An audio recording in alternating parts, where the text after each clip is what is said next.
Fourth, కాన్సెప్ట్ని disturb చేయకండి. పవిత్రమైన గంగ అది. పత్రిసార్ నోట్లోంచి వచ్చిన ఆనాపానసతి చెప్పండి.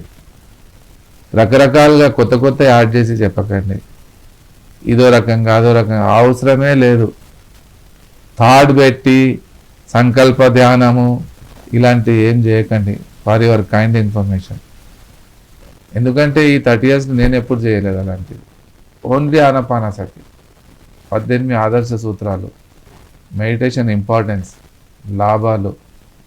నెక్స్ట్ ఎంకరేజ్మెంట్ గురించి చాలా పాండిత్యం యాడ్ చేస్తాను నేను. ఎంకరేజ్మెంట్ వాళ్ళకు ఏమంటారు తెలుగులో, పెకలింపజేయడం. ఇన్నర్ని కదిలియడానికి నేను రకరకాలుగా ఇస్తాను. ఆ డోస్ పనిచేస్తుంది కూడా. ఇన్నర్ అవేక్నింగ్ రావడానికి అవన్నీ అవసరం అనిపించింది నాకు. అందుకే ఆనాపానసతి ఒక్కటి మనం పట్టుకొని శాకాహారంగా ఉన్నామంటే జీవితంలో ఏ శక్తి మన దగ్గరికి రాదు.